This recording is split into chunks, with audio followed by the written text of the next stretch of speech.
Prime Day is coming July 16th and 17th. With epic deals exclusively for Prime members, you'll feel like you just won an award. Oh, wow, I didn't even prepare a speech. I'd like to thank my family for always needing stuff. Also Sam, my delivery guy, for bringing all my awesome deals so fast. You're the man, Sam! Shop deals on electronics, home, and more this Prime Day, July 16th and 17th. That's the sound of your current hype level at the gas pump. But brace yourself for something fuel-nominal, because Unleaded 88 is about to take the hype to a whole new level.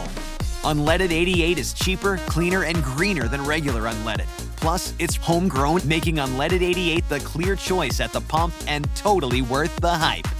So pump it up with Unleaded 88, brought to you by Iowa Corn. Gas mark 1, 2, 3, 4, 5. I'm gonna cook a meal that's gonna make you mine. We're turning up the oven, now we're ready to roast. When you touch me, honey, you'll love it the most. Come on and put me in a loving stew. Welcome to another BritFlix.com podcast. My name's Stuart Wright, and today's returning guest is Alistair Owen. Welcome to the show. Thank you very much, Stuart. Lovely to be back. And we're talking middle of November here, and a month ago you were on my friend's podcast, Writers on Film, with John Bleasdale. That's right. That was great. That was a very long conversation. We sort of focused on Bruce Robinson because obviously Smoking in Bed, of the 4 books I've done so far, is the best known one. But we were able to arrange around my second book, Story and Character, which is another anthology of interviews with British screenwriters, the interview book with Christopher Hampton, playwright and screenwriter, The Art of Screen Adaptation, of course, and the interview book that I'm working on now for Penguin, which is interviews with the novelist and screenwriter and playwright William Boyd, which I've just literally this past couple of weeks finished a first draft of, and I'm just working on a quick polish before sending it to Will, hopefully later this month. So that's exciting, and that comes out a year this month. Wow! So Christmas 2023. Absolutely, and that book has been in my life a long time. I first pitched it to Will. It was 5-6 years it's got to be, and then there was we were talking about it, and there was a lag because I was still doing the screen adaptation book, and then I've got all the dates and when I signed the contract and when we had our kind of contract signature lunch in Sloane Square, and then there was another delay because of COVID. I was like, I'm used to doing my interview books face to face, and I didn't relish the notion of doing it via Zoom. But then of course COVID kept on going and lockdowns kept coming in and going out and coming in again. So eventually we just had to start. And actually we did almost the whole book by Zoom. Funnily enough, because I already knew Will fairly well, I didn't feel it impacted. There was a good rapport, but it was nice to be able to do the final interview actually on his most recent novel, The Romantic, to do that interview face to face at his house in Chelsea, where I had first interviewed him 20 years ago-ish for my anthology, Story and Character. In fact, bizarrely, the manuscript for his latest novel, The Romantic, landed in my email inbox, exactly 21 years to the day since I had first interviewed him for Story and Character, which was a very strange coincidence. I mean, having known someone that long and then writing a book about them, and with them, should I say, what were some of the surprises for you? You know, because you can perceive someone and having certain things, but obviously there has to be revelations, or else there is maybe no point. But so what were we able to glean about William that you didn't know going into the book? That's a really good question. I think it's probably just detail, because when I interviewed him previously for Story and Character, we were just focusing on his screenwriting career, and it was right. One of 12 chapters in the book. So it was about 15, 20 pages maybe. And we focused on everything he'd done screen-wise up to that point, which was 2002, 2003. Obviously, this book is about all of his work to date. So that's 17 novels, 4 or 5 short story collections, TV films, TV series rather, feature films. So it was the amount of detail, really. I think I'm right in saying that it's the only interview book with a best-selling British novelist. I can't think of another one. And in that in and of itself interests me, because in each case the book I've done has been has slightly, I feel, broken new ground. I don't think there was an interview book quite like Smoking in Bed. There were plenty of interview books with people like Paul Schrader and Martin Scorsese and so forth, but something that sort of seemed so because Bruce is very unguarded and unfiltered. It had a sort of, it felt like it was some slightly different from the normal run. No one had done a book of interviews with British screenwriters before, an anthology, before I did it. The Christopher Hampton book is a kind of cross between a screenwriting book and a playwriting book, which I was very proud of, because although I've worked on the fringes of the theatre industry for years, I'm not actually a theatre person. I'm a film and TV fan. Yeah. So I was really thrilled that I managed to kind of corral my material and ask questions of this ferociously intellectual man that, you know, he wasn't looking at me like I was an idiot. No one had done an anthology of interviews about screen adaptation till I did that. So that was another first, and that's lovely. And the Boyd book, as I say, I don't think there's another book of interviews with a best-selling British novelist. And so the stuff that I have found most interesting is, you know, we've dug deep into his novels and how he goes about that and his writing routine and how he approaches fiction as a writer. And as usual with, you know, whether it's fiction or screenwriting, as a practitioner, you know, I have written a novel which is on Kindle. I have written scripts, albeit that I haven't been produced, but nonetheless, I'm able to ask questions that a practitioner would ask, and therefore the answers interest me as a practitioner, and they interest me for two reasons. They interest me where they are similar to me. You know, like me, he tends to get going later in the day. A lot of writers write early in the day and then have the afternoons to do whatever with. He seems to get going slower, like I do. And then there are also, it's interesting when the writer you're interviewing does things radically different than you do. And I found that a lot with the screen adaptation book. I was genuinely surprised at how many of the writers really did not like voiceover. You know, I never use it. I only ever use it if I have to. I think it's a cop-out. And I love voiceover. I mean, I really do. And a couple of the writers also did. Lucinda Coxon, I think, was particularly fond of it. Many of my favorite movies have voiceover, I think, used well. It's a fantastic tool in the box. So I was genuinely surprised that so many of them are like, no, it's terrible. Wouldn't never. Yeah. Scorsese seems to have done quite well with voiceover.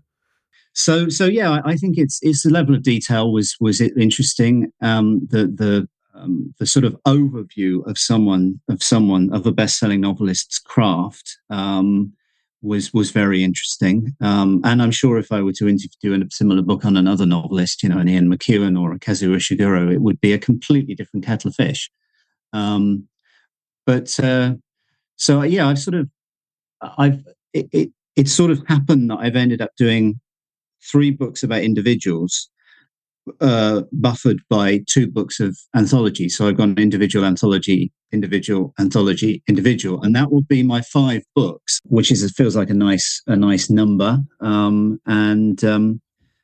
I can get back to my, for a while anyway, I can get back to prose fiction and screenwriting, which after a long period of not doing very much of, because I was doing the William Boyd book and I was doing my novella, The Vetting Officer, and screenwriting had sort of taken a bit of a back seat, not least because, you know, if you write a novella and you put it on Kindle, then, you know, it ultimately only has to please yourself. I did show it to people and the responses were positive, including William Boyd, which was lovely. He offered to read it. I didn't ask him, and he was very, very generous about it, which gave me a nice quote to put on the site and on my website. But screenwriting is, you know, as you know, it's a trickier proposition, and you can spend an awful lot of time doing an awful lot of work that never gets read or seen. So I've now found a balance whereby I'm doing it, I'm enjoying it, but I'm doing other stuff as well. And I think that's, I don't know how it works for other screenwriters, but I think having more than the screenwriting string to your bow, for me, it keeps me sane, because it's you know, you keep plugging away with screenwriting and you have to,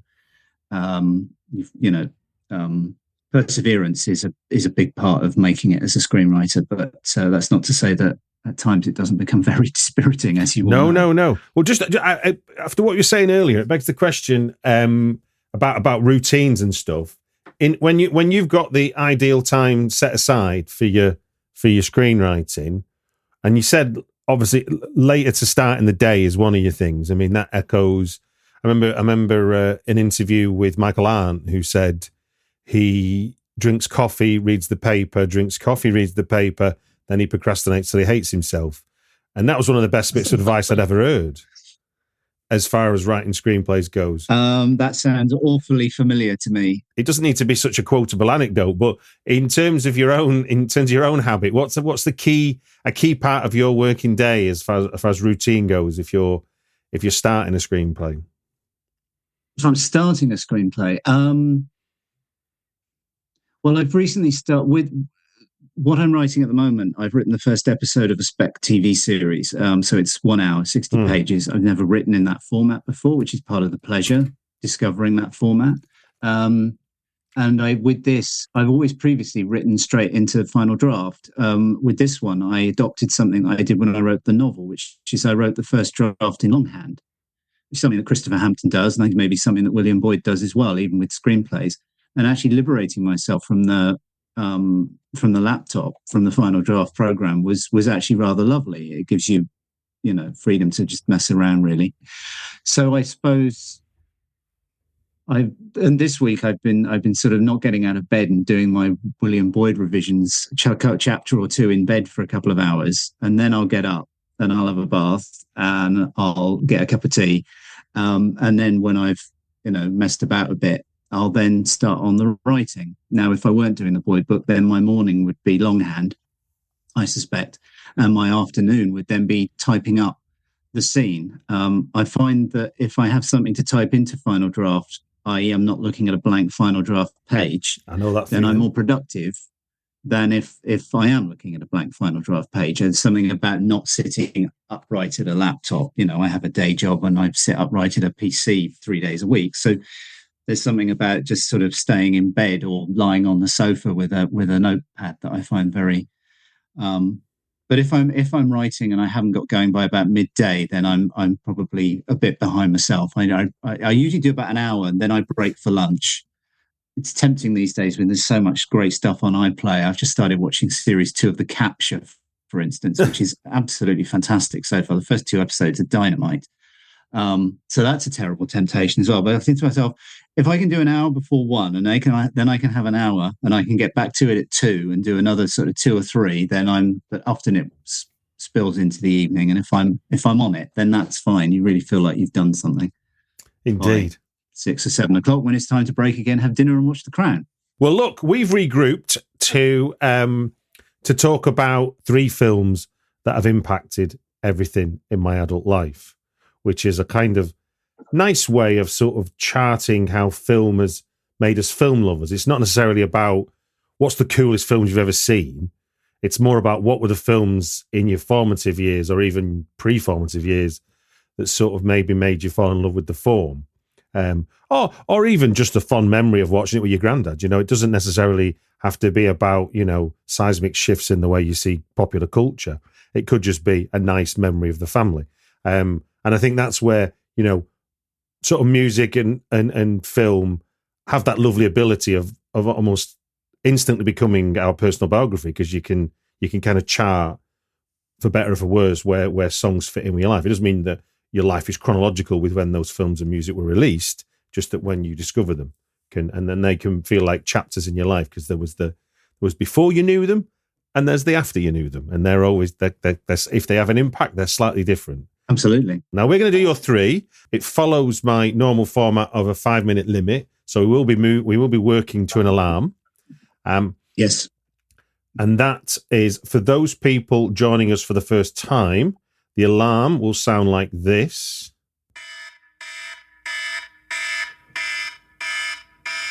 Okay. Does that all seem clear to you, Alistair? Yes, absolutely. Right then, without further ado, let's start with your first 5 minutes on Dead Poets Society. Where does that fit into having impact on your life?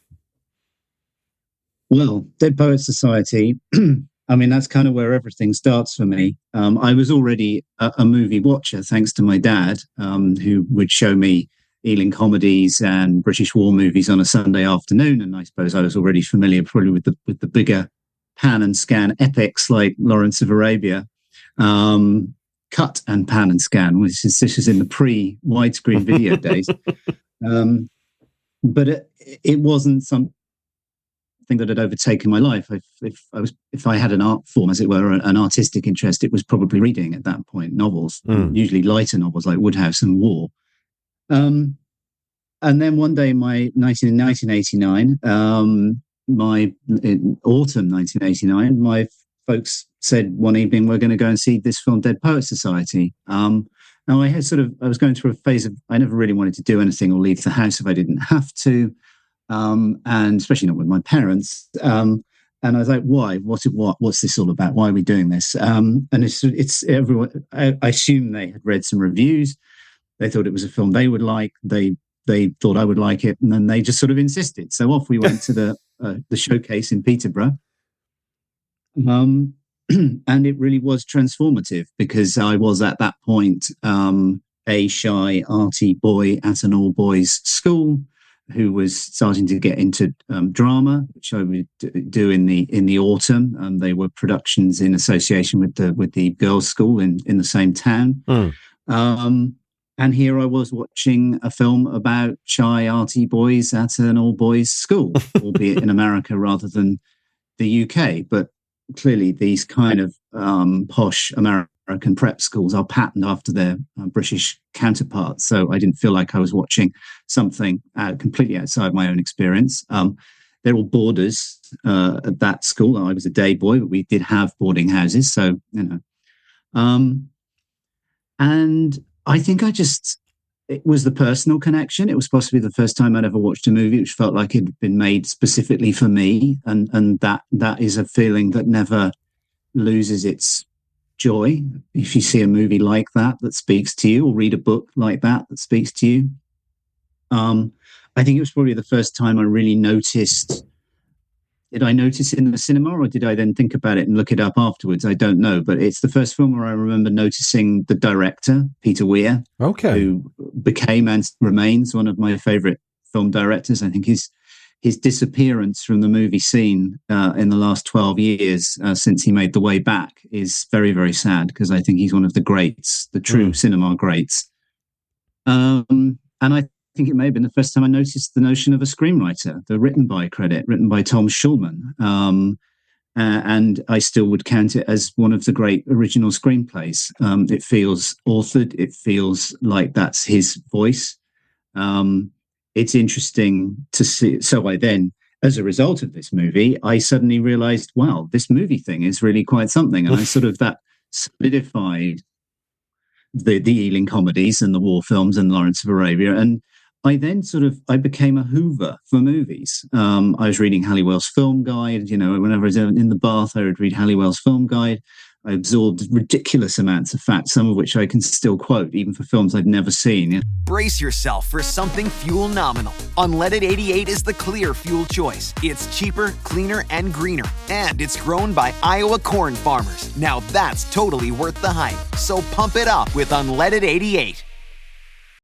When you need mealtime inspiration, it's worth shopping Baker's, where you'll find over 30,000 mouth-watering choices that excite your inner foodie. And no matter what tasty choice you make, you'll enjoy our everyday low prices, plus extra ways to save, like digital coupons worth over $600 each week. You can also save up to $1 off per gallon at the pump with fuel points. More savings and more inspiring flavors make shopping Baker's worth it every time.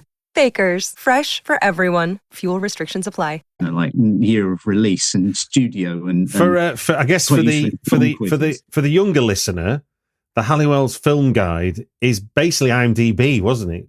As much as you could call it. It absolutely was. It's a very good description. It was pre-internet, almost prehistoric IMDb. It was a book that was updated every couple of years. It was originally written by this really fuddy-duddy film critic called Leslie Halliwell, some of whose reviews of films that are regarded as great classics of cinema are they're just hilarious because basically anything that was made after about 1955, he was deeply suspicious of.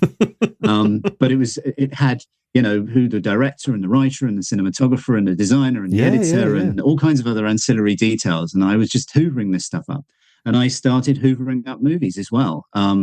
Any movie I could watch. Movies on TV were so much more of a thing then because you didn't have streaming, you didn't have cable, you didn't have DVDs, and even video rental wasn't such a thing in 1989, 90. No, 1990 was when B Sky B was launched. So yeah, the multi-channel option was still a year away. Absolutely. I mean, I still have very fond memories of Christmases, going through the. Do you want to finish that thought? Our 5 minutes are up, but do you want to finish that thought? I'll finish that thought. Going through the Christmas Radio Times and circling in the film section, circling the films I was going to watch, and there were several Christmases between the ages of I was 14 in 1989, 19 when I went to university. So there were several years there, several Christmases where I'd watch a movie in the morning, a movie in the afternoon, a movie with my parents early evening, and then a late night movie. I was watching 4 movies a day over those Christmas period, and I was just hoovering up movies. And that was because Dead Poets Society basically turned me on to movies. And, I've never been turned off. What a powerful drug that film was. Well, then moving on to your second choice, which is 1986's Defense of the Realm. Defense of the Realm, I think should be a lot better known than it is. It's starting to get a bit of traction because they show it quite regularly on Talking Pix TV. There's a network DVD special edition of it, I think. I would credit it with, it's a film that I think helped shape my political outlook. It's certainly a film that has influenced my writing, both prose fiction and screenplays. In what way? Politics. So Defense of the Realm, as I say, 1986, it was part of a small flowering of politically engaged movies during the Thatcher era, in the same way that the sort of paranoia and unrest of the Nixon era in America produced films like The Parallax View, The President's Men, The Conversation, 3 Days of the Condor. So the slightly oppressive nature of Thatcherism in the 80s produced Age of Darkness on TV, A Very British Coup on TV, Defense of the Realm, and also a very good and quite little known Michael Caine film called The Whistleblower. Which is also 1986. And Defense of the Realm, apart from anything else, it is a brilliantly written and directed film. It's written by Martin Stellman, directed by David Drury, both clearly influenced by William Goldman and Alan Pakula's work on particularly All the President's Men. For a period, I was interested in being a journalist. It's a great journalism film. It's an investigative journalist film. Gabriel Byrne, one of his first big roles, who I've always been a huge fan of, leading a fantastic British cast, investigating government malfeasance and falling foul of the security services.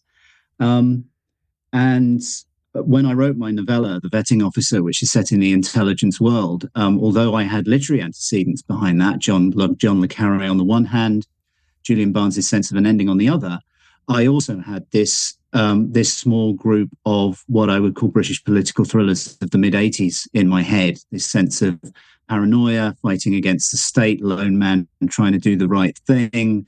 They're all out to get you. The state are out for themselves, not to help you. And I think because I saw that again during that period of just hoovering up movies, and you're very impressionable at that age. And that was when I first, achieved a political consciousness. I've always been centre to left. And so it kind of sits there as something that first, a movie about politics, albeit through a investigative journalist, generic sort of thriller framework, chimed with things I was thinking and feeling as someone growing up during the Thatcher era. And since, as I've become an enormous fan of John le Carré, and wanting to write prose fiction, it was just there, very much in my mind when I was writing that book. Was this a discovery through your kind of hoovering up the TV schedules of films, or was this a VHS you hired? Absolutely, I definitely would have seen it. So, Dead Poets Society was probably what I would say the first proper grown-up film I saw. Yeah. And then, as I say, I was just hoovering up everything, good, bad, and indifferent. And this was obviously very, very good. I remember having it on Betamax. My dad had a Betamax video recorder. I remember recording it on Betamax. I remember recording it again on VHS. I was thrilled when I was able to finally get it on an American Region 1 DVD. I then got the network DVD. I should really get it on Blu-ray if I'm going to, continue this theme. But no, I definitely saw it in that period where I was just watching everything. And it is a very stylish British thriller, and it should be regarded as a classic. It is brilliantly made. It is utterly engaging. It is very of its time in some senses. A very 80s electronic score, which I think works great in context. I don't think Gabriel Byrne has ever been better. So it's nice to see that it's getting shown now, thanks to Talking Pix TV, and I hope that people discover it and discover what a fantastic movie it is, because there was a period during the Blair years when it started to feel a bit like a period piece. And bizarrely and possibly sadly, now we're looking at a much more oppressive police presence in this country and an more oppressive government. Suddenly Defence of the Realm is not feeling like a period piece anymore. Suddenly Defence of the Realm, with its story of journalists being harassed for doing their job and press barons colluding with the government, feels pretty much bang up to date, actually. Yeah. We literally last week, the LBC journalist reporting on the Stop the Oil getting arrested and put in the cells. Exactly. Right. Your final selection, interestingly, was talked about when the actor and director Dominic Brunt did 5 films that impacted on his life. This was his final choice. But obviously you're coming at this film from a different point of view. And his was very much like when he saw this, he realised Anthony Hopkins could play Hannibal Lecter and could play this deferent butler. And the idea, he goes, oh, that's acting then. It kind of, the penny dropped for him what acting was through this film. But for you, The Remains of the Day, what is it for you? How did you discover this film? Well, I would have seen this at the cinema in 1993.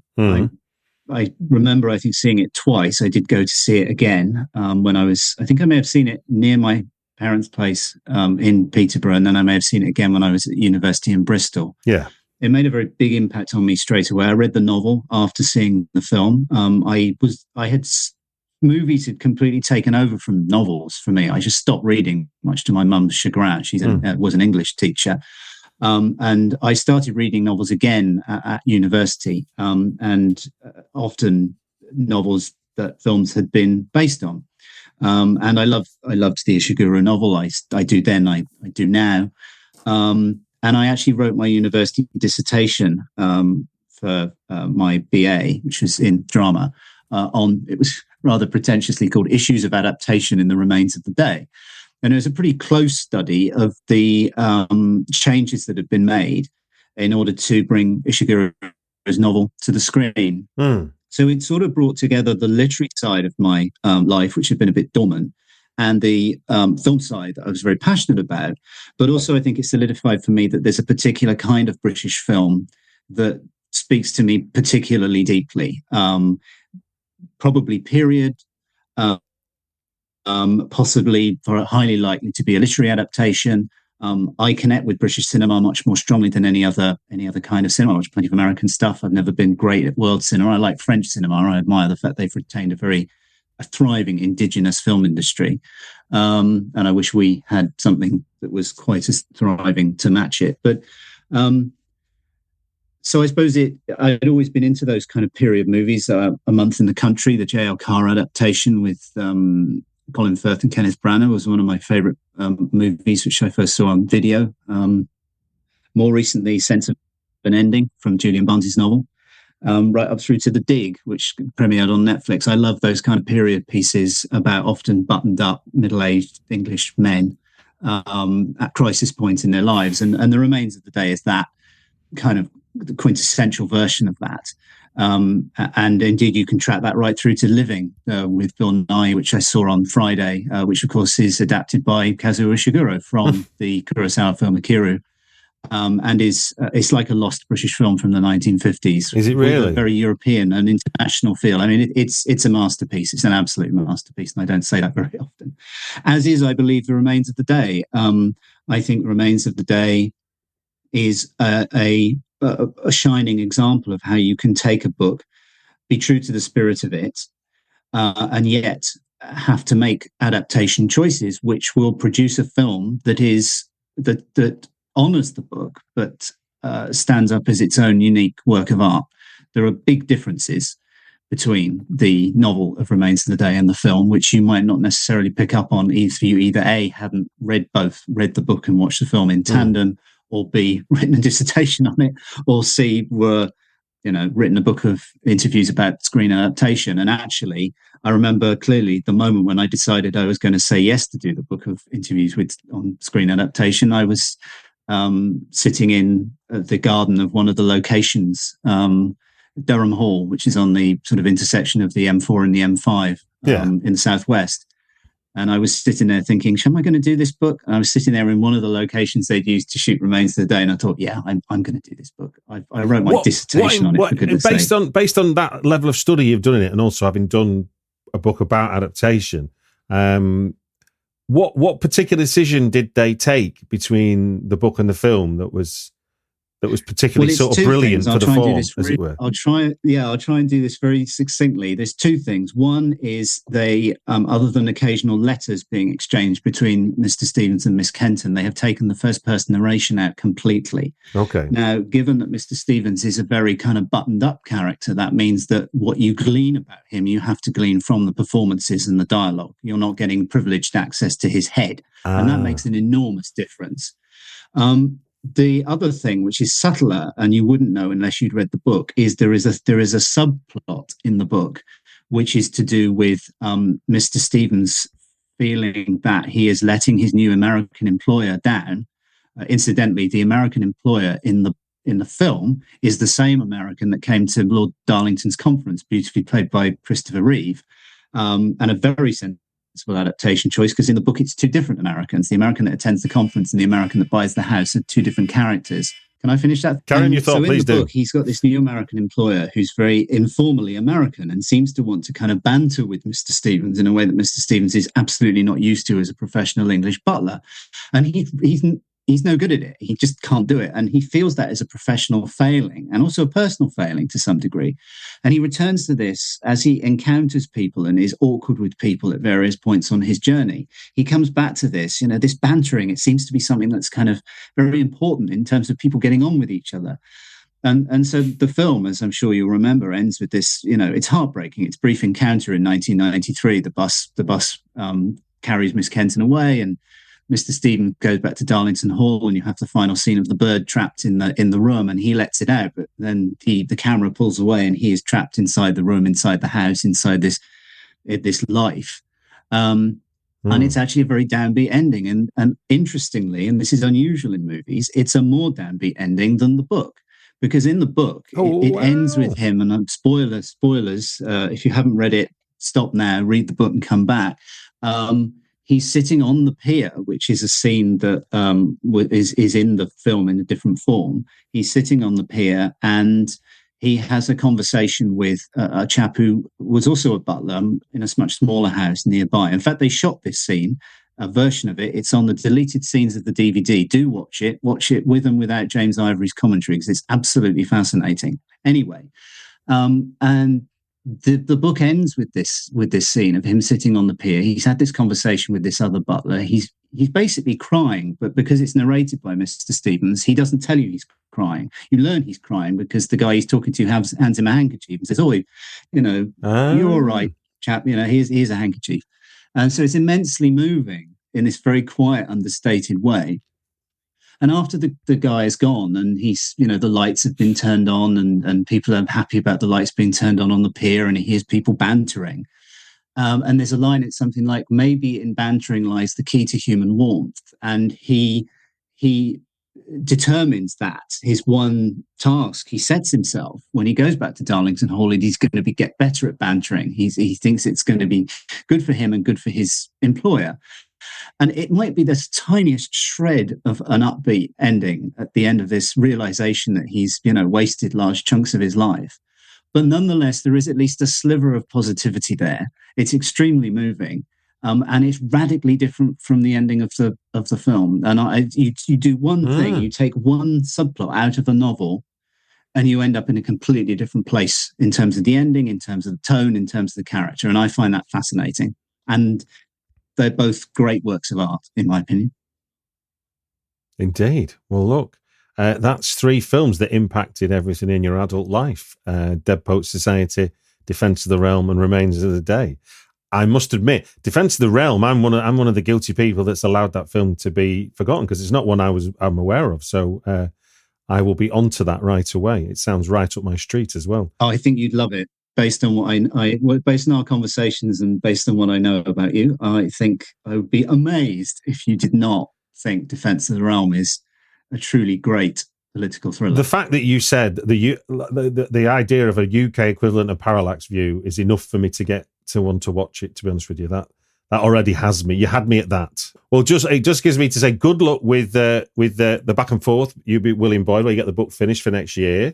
I'll put a link in the show notes to the Art of the Screen adaptation. And that would be great. Thank you. And it just said to me to say thank you very much for joining us on the Britflix podcast. Thank you very much, Stuart. A pleasure once again.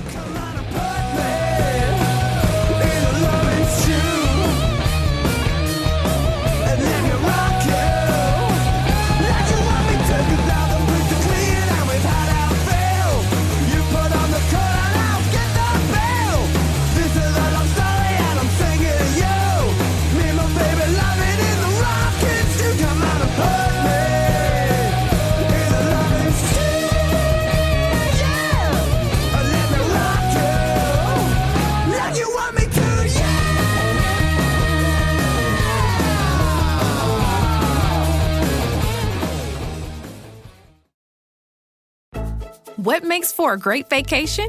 Depends on who you ask. Are you looking to get away or bring everyone together? Do you want to get outside and play or see a play at the plate? Fortunately, however you operate, I'm the destination you've been looking for. The name's Missouri, but you can call me Mo. And I have just one question. What's your MO? Come see me at visitmo.com. Menards is your electrical headquarters. We carry all the tools and testers you need for any electrical job. Stack up your toolbox with Southwire electrical products today. Right now, save big money on Southwire electrical tools, testers, cable ties, wire, and cable. Shop our huge selection in store at Menards. Ranked #1 in customer satisfaction among home improvement retailers according to J.D. Power. For more information, visit jdpower.com/awards.